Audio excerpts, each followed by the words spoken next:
air out.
Aloha, welcome to the Syncretism Society Virtual Academy Matrix Body Mechanics class for this week. I'm Mike Sky. Thank you for joining me. I just finished 3 minutes in under 32 degrees, ice, water, deep holotropic breathing session right now. I'm doing the warm-up. That's the breath technique that you're seeing right now. It's through the nose and the mouth. If you think about when you're a little kid and you're upset, what do? What is that? It's through the nose and the mouth. It's a double ventilation breath or a holotropic breath. So that's the body's intuitive response when upset to calm yourself. It's to bring air through the nose and the mouth. This is what happens when the body's intuitive response to being traumatized or stressed. Now, the science behind the ice, under 32 degrees for 3 minutes, activates stem cell production through the body. It resets the whole nervous system. It's like a complete immunological boost for the entire system, and primarily because the body thinks it's going to die. Okay? On some level, the body's pushed to an extreme temperature under 32 degrees. So it kicks into full autoimmune response, and when you're doing this breath and circulating the breath, you warm the blood through the body. This is a beautiful and powerful technique where we're warming this oxygenated blood through the system. And then we activate something called hypoxia. After about 1.5 minutes in the ice, we're going to blow all the air out. Now you saw me do it at the end of me doing that breath right now. You saw me blow all the air out and stay breathless.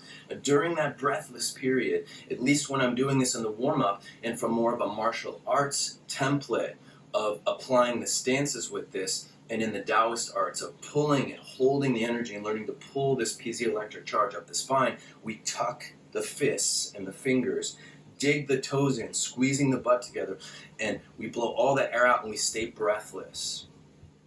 And that breathless hypoxia kicks the body into even more survival mode where it really thinks it's going to die. And what that does is it directs the oxygenated blood to the areas that need it the most. So if it's going to be a sore neck for me, that oxygenated blood's going to get directed to the neck, and all that oxygenated blood's going to go to that tissue and heal it. And the interesting thing is, especially in the ice, you can feel those limbs or a damaged area warm up in the midst of that ice. The first 45 seconds is the toughest. So we're recreating that twice through the nose and mouth and out through the mouth.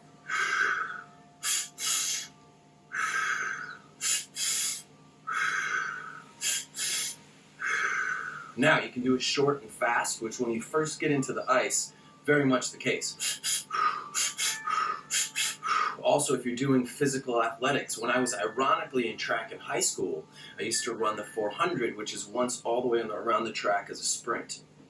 When you do that, it is pushing the body to its utmost limitations, and I naturally started doing this when I was running.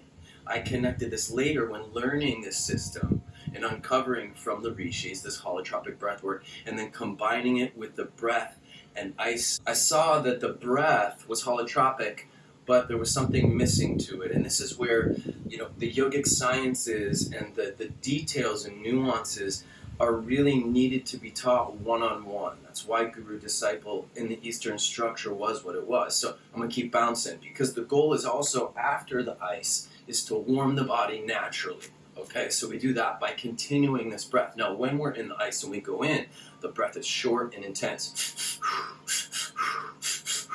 But it elongates over time, and that's where you can get into a pace with this.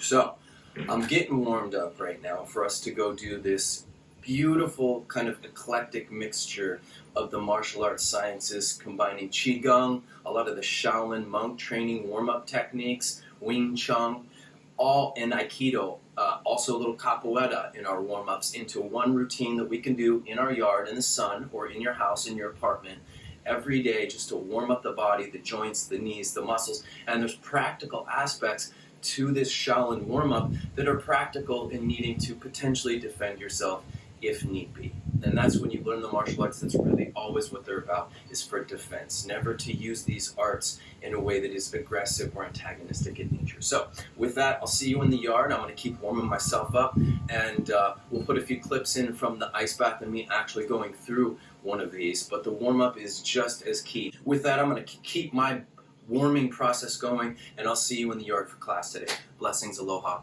and satnam.